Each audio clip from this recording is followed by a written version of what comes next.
Hey everyone, I hope you're all having a great week. I really apologize for, I think it's been like 2.5 weeks since the last video, which is definitely the longest I've gone, but I've been doing a ton of traveling. I have been reading, so I have a lot to talk about. I've been reading long books, so actually not as much to talk about as you would expect, but I've got some cool stuff coming up, and I really and mainly want to focus this video around All the King's Men by Robert Penn Warren, which I just finished this morning, 600-pager. Very happy to be done with it. Also really enjoyed it. I am reading this and Invisible Man for an interview I'm doing with John Hickey, whose novel Big Chief comes out April 8th. Comes out from Simon & Schuster, I believe. Yeah, and it's a political novel, as All the King's Men is. So this one was really interesting. I'm also reading Maggie Nelson's essays, Like Love. I've read some of her stuff before. I haven't read The Argonauts, which I know is kind of the main thing she's known for, but I have read some of her poetry and essays, and she's just an absolutely brilliant mind, and I think it's so cool to see someone, she talks about this in the foreword, but like just the excitement around talking about art. I think the kind of perspective she comes at it from, with all questions and no answers. And she's one of the most brilliant writers working today, no question. So I have only read the preface and 3 essays so far. I want to talk about this more, but this is really great. I mean, anything Maggie Nelson, any interviews, anything, I would highly recommend. And I'm reading this now because I'm going to see her in Chicago through the Chicago Humanities Festival on May 10th, something like that, which I'm excited for and wanted to have the book done to get the full experience, I guess. But anyways, All the King's Men. So I could talk about this forever, or I could talk about this not at all, and I'm trying to find the in-between, because yeah, it's really tough to express my opinion on this book, because while I think it's one of the best books I have read, it's probably 4 out of 5 stars for me. So there's a weird thing separating me in this book that I can't quite get at. I think part of it was I felt a bit rushed to read it, so I was moving maybe a little faster than I would have liked. I think part of it was the plot is so fascinating here that I am almost unable to appreciate some of the digression, some of the just beautiful writing that comes with oftentimes poets writing novels, especially 600-page novels. But the thing that really got me was this kind of like full chapter. There's only like 6 or 7 chapters in here, and one of them, which is like 100 pages long, was a full digression into a PhD that the main character, Jack, was, the dissertation he was writing on like his great uncle. And it went on this whole tangent that it wasn't irrelevant to the story. It all tied back, of course, because Robert Penn Warren is brilliant, like brilliant. But it just, I don't know, I was too interested. And so in that section, and this is the only time you will ever get me to admit this, I swear I never do this, but I sometimes do, but I never do this. I was kind of skipping around there. Like it really did kind of lose me. And so maybe that's my fault. I can see how it ties into the greater message of the book. But again, like that could have been 5 pages. I swear it could have been 5 pages. I swear. So anyways, really excellent book. I would recommend it, but make sure you've got time and you really want to read it. I'm going to kind of explain the plot here, I guess, which is, it's about Willie Talos, I think is how I was saying it in my head. But it's about Willie Talos, who they call the boss. And boy, you get introduced to this guy in the first 75 pages of the first chapter, and he is in the midst of kind of attempting to blackmail somebody for not supporting the guy he wants to put into, I forget what position. It might have been like an alderman thing, like it was kind of stupid. But he's going to blackmail this judge who the main character, Jack, was very close with as a child, and kind of tasked Jack with doing that. And you get this sense that this guy is like hardcore, cutthroat, the boss. He is the boss, and he doesn't give two you know what about anything. He is full steam ahead. And so there's this just sort of power that he commands, and this inability to question whether you think that's good or bad. It certainly seems to work when you're in power. There's these characteristics he possesses, and then you kind of go back and you see how all of this happened, how he rose to this position of power. And it's really not a political novel because it isn't about politics exactly. It's about it seems to be about human nature, and what will happen, no matter which person, no matter how pure the person who is getting into this position or what platform he's running on or whatever is, but also the need that the bad side of human nature fills. So people say that, and I've listened to a few interviews with Robert Penn Warren, and he mentioned this once or twice. And it was like kind of the idea that like certain tyrannical figures rose to power because they were filling a need that the people had. And they weren't actually, it was like mentally maybe more than anything else, but you can see it. Like people hate their lives, and so this person comes and tells them to blame it all on this set of people, and you know what I mean? So things like that. But here it's more specific. You see Jack, who's the main character and is kind of like the assistant for the boss. You see the boss filling his need because he doesn't want to be in power. He's much higher than the boss at the start of this novel, Willie. He's much higher than Willie. And he kind of sees Willie transform from this farm boy who's studying law, who wants to truly do right, is like really interested in trying to campaign for someone who he thinks is going to make these tax cuts and do this and that, and how this town's going to get fixed up. And he realizes after a long time, way too long, that people don't want to hear these plans. They want somebody to rile them up. So he starts like insulting crowds, doing all these crazy things. Sound familiar? And it riles them up. It gets them going. And he rises to power this way, kind of out of his own control. And then by the end of the book, again, this is bouncing back and forth, which is really interesting. By the end of the book, you kind of see, I guess I'd call it the fall. I mean, the story is the rise and fall of Willie Talos. This is not giving anything away because it's mentioned in the very beginning pages. But the story continues after he dies. So it can't just be about the story of him. And Jack is the narrator the whole time. And he's kind of uncannily able to uncover all these things that he shouldn't exactly know. So it's not like the first person really limits it in a way.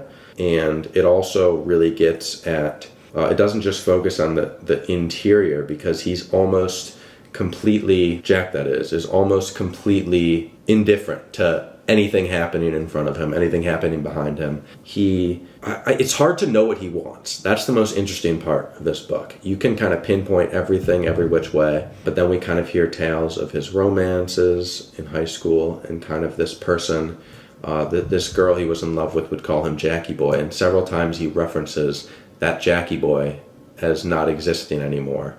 And so you kind of see this like hardened man he's becoming. And anyway, when was this written? 50s or 60s? Nope, I was wrong. 46. Oh, that's interesting. Yeah, okay, makes sense. And I forget what I was saying, but it reflects. Perhaps no novel I've ever read is more American, and I mean that in so many ways, on so many levels. You hear about great American literature, and there's obviously great American novels, but like this feels so inherently American. And I think it's probably beneficial for Americans to read. I think it's beneficial for people trying to understand America.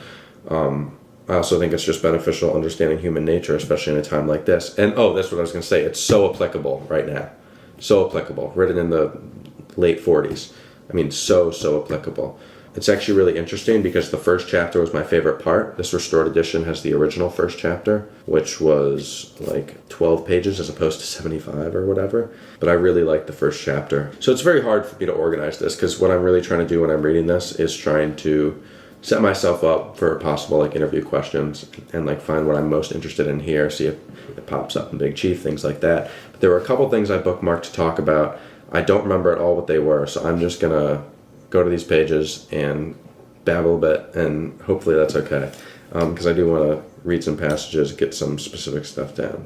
So here, the boss is trying to get Adam Stanton, who is Jack's childhood friend, to run his hospital. Adam Stanton's like the best doctor in the town, and so he wants him to run the hospital, but Adam looks at Jack with disdain, he looks at Willie with disdain. He knows, or not even to the full extent, but he knows the government's insanely corrupt, and he doesn't respect what's going on, even if they all kind of respected Willie when he started.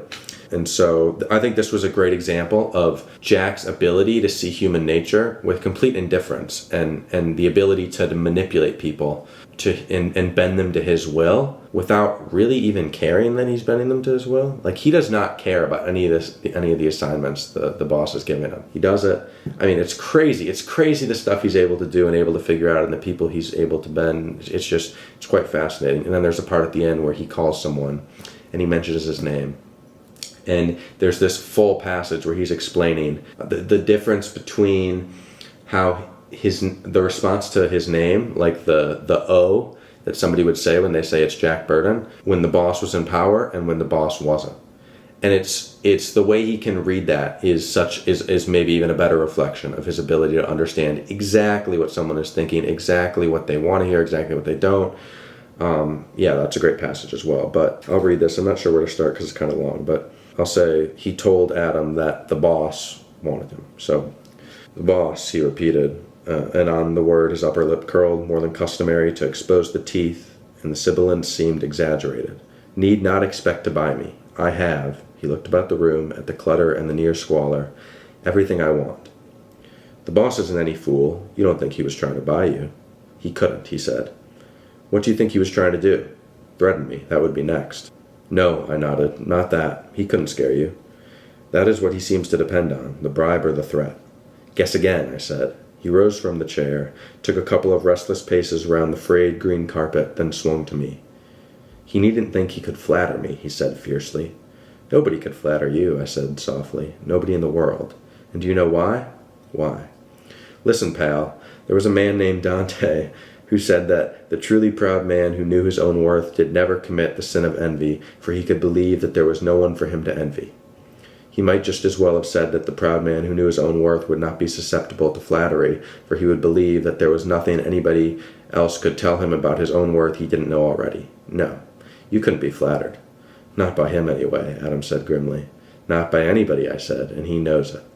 What does he try for, then? Does he think I... Guess again, I said. He stood there in the middle of the frayed green carpet and stared at me, head slightly lowered, with the slightest shade, not of doubt or perturbation, over the fine, abstract blue of the eyes. It was just the shade of question, of puzzlement. But that is something. Not much, but something. It is not the left of the jaw, and it does not rock them on their heels. It does not make the breath come sharp. It is just the tap on the nose, the scrape with the rough heel of the glove. Nothing lethal, just a moment's pause. But it is an advantage. Push it. So I repeated, guess again. And the answer he comes up with, not Adam, but Jack, is remarkable. So that's one really interesting example, I think. I really enjoy that passage. Let's see what else I dog-eared. I don't usually dog-ear, but a book this big, I got to. Oh, well, this was fascinating. This kind of showed the change from Jackie Boy, who was in love with Anne, actually, the sister of Adam Stanton, and truly looked at the world like they had discussions about living in a shack together. All she wanted was for him to find what he actually enjoyed doing, and when he decided to go into politics, kind of the opposite of what he enjoyed doing, that dream kind of collapsed, and he married this woman who he didn't look at as a human. I thought this was really fascinating, very applicable now as well. Her name was Lois. As long as I regarded Lois as a beautiful, juicy, soft, vibrant, sweet-smelling, sweet-breathed machine for provoking and satisfying the appetite, and that was the Lois I had married, all was well. But as soon as I began to regard her as a person, trouble began. All would have been well, perhaps, had Lois been struck dumb at puberty. Then no man could have withstood her.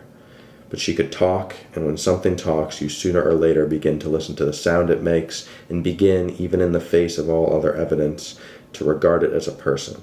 You begin to apply human standards to it. And the human element infects your innocent Eden pleasure in the juicy, sweet-breathed machine. I had loved Lois the machine the way you loved the filet mignon or the Georgia peach, but I definitely was not in love with Lois the person. That passage knocked me out. I mean, it was really well written. It's very heartbreaking.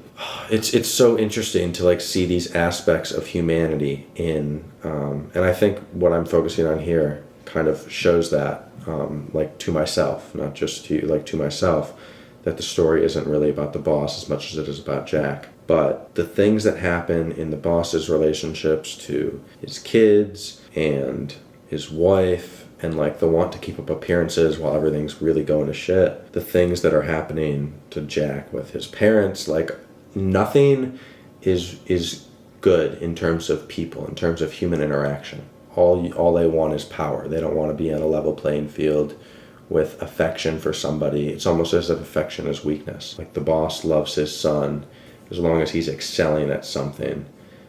Something he maybe doesn't even want to do, something his mother seems to know is going to, lead down. So just, yeah, I don't know. I don't want to really give away anything. Not that I am, but I guess I have 2 more bookmarks that I'll talk about. I know I've been talking about this for a while, but the other stuff I've been reading. I have some poetry, actually, that I could talk about.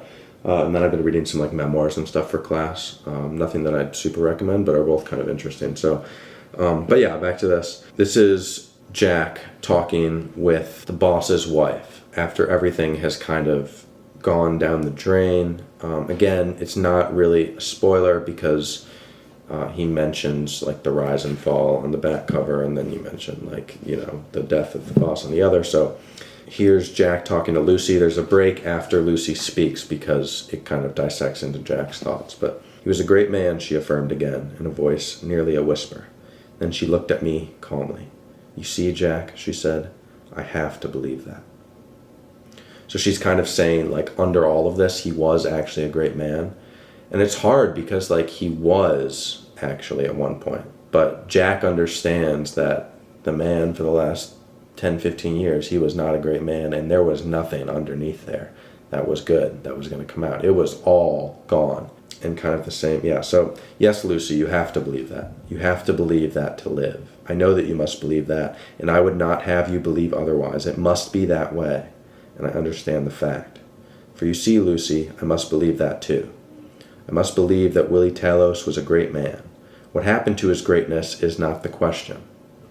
Perhaps he spilled it on the ground the way you spill a liquid when the bottle breaks. Perhaps he piled up his greatness and burnt it in one great blaze in the dark like a bonfire, and then there wasn't anything but dark and the embers winking.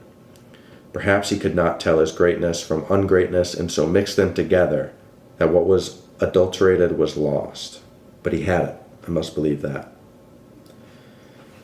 This writing is so good, I'm selling myself. This is literally, even with that part I didn't completely love, this is one of the best written books I've ever read. There's no question about it. You get in this mood, I don't know how to describe it, but it's been throughout the day, if I've been reading this and then I have to do something else, I am so productive.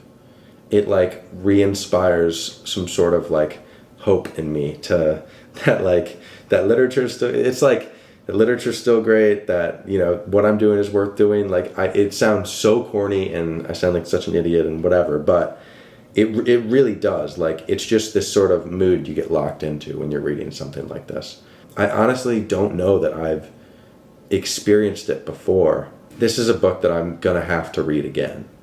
Probably not anytime soon, but it's good that I'm making this video so I can go back and see Alex of 2030 read this again.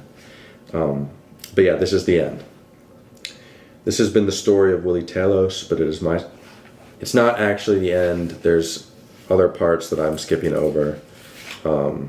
This is a section of it. It's not a spoiler. This has been the story of Willie Talos, but it is my story too, for I have a story. It is the story of a man who lived in the world, and to him the world looked one way for a very long time, and then it looked another and very different way. The change did not happen all at once. Many things happened, and that man did not know when he had any responsibility for them and when he did not. There was, in fact, a time when he came to believe that nobody had any responsibility for anything, and that there was no God but the great twitch. At first that thought was horrible to him when it was forced on him by what seemed the accident of circumstance, for it seemed to rob him of memory by which unconsciously he had lived.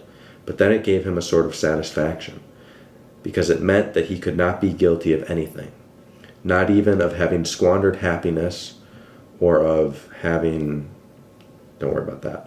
But later, much later, he woke up one morning to discover that he did not believe in the great twitch anymore.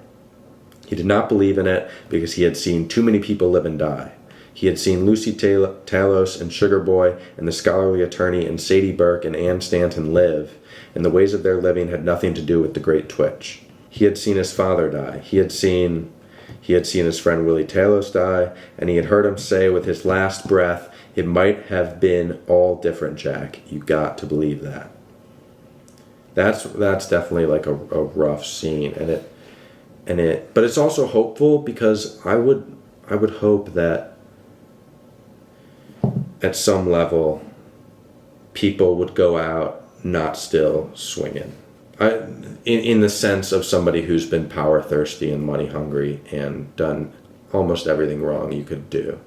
Like, you would hope that they wouldn't go out that way. It feels like they will. It feels like there's no way. It feels like that they've been avoiding any sort of feeling their whole life. That's maybe the most painful feeling, is being like, I did it all wrong. But and the boss doesn't quite say that, but he just says, Jack, it might have all been different. Like, it might have all been different. Maybe it should have all been different. That ending is, and that's exactly what he talks about. Like, the greatness kind of, he dropped the greatness on the floor. It was gone. He talks about kind of these things happening and him trying to believe that nothing mattered. I don't think it's exactly like, that's not pro-God message. It's more the message that things matter, right? And so, yeah, man, thank you to anybody who's made it this far into the video. It is so cool to be able to talk about this for so long. And I've kind of resold myself in the book, and kind of like, it's kind of like, you're in this state and something's going on. But I guess I didn't really recognize like all my thoughts exactly, especially because I was moving through it so fast. But this is such a good book. And like that, just like the convenience of nothing mattering, like why it's ideal for nothing to matter. Like, this is it's so well written. If I can find a quick nature description, I will. But there are parts of this where it's like everything I want. Like, it's cozy and it's beautiful. And maybe it is so because you're just seeing it for what it is. Because again, this character Jack is kind of feeling nothing. And so he's just kind of seeing things for what they are, and he's describing this beauty, but it's like up to you to find it, because he doesn't quite, I don't know. But yeah, the writing is so fantastic. I think I would recommend this book. I think that, I don't know if I'm going to give it 5, but I will probably do a little review on Goodreads at least, and I will talk more about this. I'm probably going to do a little essay mixed with the interview I do with John, and I'll toss this in there a bit. I know he loves this book, and I talked to a few of my professors about it. They all love it too. So definitely a really good book. But yeah, make sure you've got the time, make sure you're invested, make sure you're able to take it slow. And yeah, that's all I would say. I did say I was reading a couple memoirs. I guess I finished My Government Means to Kill Me. I have no idea where that is now, but that was really interesting. I did a little review on Goodreads, just basically saying I thought it was wonderful. I thought it included, really interesting history about the AIDS epidemic. I thought that it's fiction but written as a memoir, and so that was interesting. I love the footnotes in it. I thought it was a really great and informative read, but I think it's important to know that it just doesn't feel like a novel. And so if you're looking for a novel, like maybe go to Rebecca Mackay, The Great Believers, for like a novel, if you're interested in mixing some of that history in it. But like this, it was definitely history based. And there was so much interesting stuff that I just never knew, and people I hadn't heard of. And so that was cool. But so it's a book I would say is definitely worth checking out. Basically a, black 18-year-old gay man moving to New York in the midst of the AIDS epidemic. Just know it's written well, but it's written plainly, and it very much feels more like nonfiction than fiction, which I guess is credit to what Rashid Newsom was trying to do, because that does seem to have been the goal. And then I'm reading, it's like this Fierce Femmes memoir. It's like a trans woman's memoir. And I don't have it with me. I'm reading it digitally because that's what the bookstore had, which is kind of a weirdish experience. But it moves really fast. It's very short. The author's name is Kai Cheng Tam, I believe. And yeah, it's a mix of, if you have paid attention to this, I do not read fantasy. You cannot sell me on fantasy. It won't happen. Maybe it will, but probably not. But this is interesting because it uses fantasy to mix into memoir.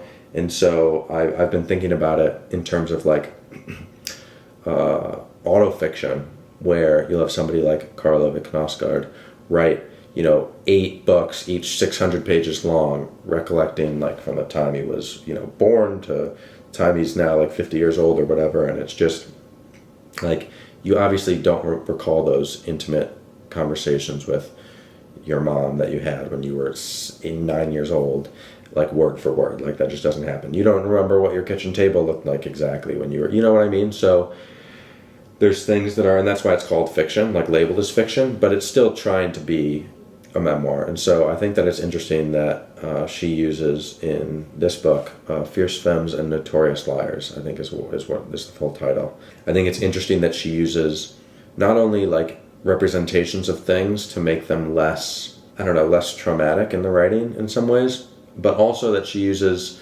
these images of oftentimes different animals or just other fantastical elements that are existing in the world that are more centered around giving you a feeling, and you're supposed to feel the way that she felt at this moment in time, which I honestly think works really well for a memoir and something I've never seen. And so I'm very interested in that as like a tactic, an idea, and I think it's very original. And it was obviously very important to be that, because she says towards the beginning of the book, like, there's 100 memoirs like these and they're all the exact same and all this, and I wouldn't know, don't take my word for that. But she's definitely doing something very interesting and unique there. And so if you're interested, if that sounds appealing to you. And maybe I'll just read, I got way too many books at AWP, a lot of like criticism from university presses, because everything is basically free there, and so you can't do that to me, it's too tempting. And then some, like, I bought out the flippin' Grey Wolf table because So Like Love paperback was, I don't even think it was out yet when I was there, but they had it obviously. And then Grey Wolf publishes all the coolest poetry, and so I guess I looked at their fiction, and it seems like they're publishing really great lit fic at the moment, and probably have the books that should be, I mean, you see, like, they basically published Percival Everett for 15 years, and then, he has best-selling books, and then now Penguin's going to give him all the money. So I'm really interested in presses that are actually doing the work to find the good stuff, not being like, this person sold a lot, so now we're going to give them a deal. And no hate to any of the writers, obviously. Like, it's simply a money thing, and you need more, like, authors need money, like they do. You can't get by without money, and writing is not where the money's at. So, for readers, it's a completely different story, right? So you might not hear about these people until they get there. And so, not Percival Everett, but just generally speaking. But anyway, I bought a bunch of Grey Wolf stuff. These are not Grey Wolf. This was Copper Canyon Press and Tin House. Natalie Shapiro, I got to see her read. This is such a great collection. I actually talked about this a bit on the video with Dyson. We didn't actually break down any poems, but all I can say, maybe I'll save it for talking about with Dyson, because he sent me a lot of these. That was how I kind of put me on to her. But yeah, My Hair Is My Thing, such a good poem, would recommend reading that. Man, it is good. She's like, it's different seeing her read because it's more humorous. I feel like everybody says her poetry is humorous, but I take it very seriously when I'm reading it, parts of it. My Hair Is My Thing is one of the coolest poems I've ever read. My Hair Is My Thing, Natalie Shapiro. Read that. And then I'm reading this right now, Gabrielle Bates. Judas Goat, I saw her read as well. And the first poem in here, The Dog, which she read in such a unique and slow way. I was at this reading with a ton of poets, and a lot of them were great. But I was at that point where I was like kind of exhausted. It had been a long day. I'd heard a lot of people already. And I was kind of like zoning in and out, and then something just like hit automatically with this poem, and I was like, wow, this is excellent. So it really stuck, and the next day I was like, I just have to go get it. So maybe I'll read some of these poems in a video soon. I really hope to have Dyson on the channel soon. We're going to see where he's at. Hopefully he comes to Chicago for a few days this summer, and then we can do a Natalie Shapiro, just a straight up Natalie Shapiro vid. Gabrielle Bates, Nancy Reddy, who might have on the channel soon, fingers crossed. She's written some really great poetry and also some great nonfiction about motherhood, and she did her PhD, and not MFA, just PhD at the University of Wisconsin. So lots of exciting stuff coming up. I just put out, if you were like, the Ricky Fain interview is an hour and a half, you really expect me to watch an hour and a half interview on YouTube, not going to do that. I did just put up that interview on my Substack as a podcast. It should also be on Apple Podcasts and Spotify. I don't know. I'm still figuring all this out. And yes, it's a kind of corny name for the Substack newsletter. I know. Don't make fun of me. It's called First Draft Fears, which I guess is really just trying to get over the hurdle of getting everything out, because that's kind of the big thing for me. And so that's kind of the mode I'm in when it comes to thinking about writing. Obviously not everything's going to relate to that. I'm just trying to do like some criticism and different things and different cool essays on the Substack. But hopefully all the author interviews I do will also be podcasts. And I shared an excerpt of some fiction I'm working on there recently. I also have an essay on Jason Isbell and an essay on Nelson Algren / what it means to be writing fiction as a young person right now. So that stuff's all up. Go check out the Substack if you want. I'll link that below. Thank you guys all so much for watching. I have a lot more to come soon. Like I said, I've been traveling a ton. I've been reading, fat books for classes like the Norden Anthology of English Literature. Not exactly going to talk about Paradise Lost on here, or like things like this that are just like all about like how to write. And so, yeah, not exactly everything I'd be choosing to read right now, but some good stuff coming up, I think. Thank you all so much for watching. Kingsmen, All the Kingsmen, fantastic novel. Really happy with reading that. And I am going to be slamming down books in these next couple of days, getting prepared for this interview with John Hickey. So, yeah, be on the lookout for that. More videos as well, more essays. I need to stop talking, I know, but I am working on one about the show Adolescence, which I never watched TV shows, but I think it tied in, from what my professor explained to me, is like, yeah, it really ties in with what I think you're trying to do here in terms of writing. And so have been watching that and have been loving it, and I'm going to write about that soon. Okay, that's all. Get out of here. Please don't listen to me talk anymore. Thank you all so much for watching. It means the world to me. Again, apologies for not putting out a video sooner. Oh, man. Okay, Brandon Taylor Filthy Animals short stories are going to be in the next video. Thank you all so much for watching. I'll see you soon. Hope you're having a great week. Peace out.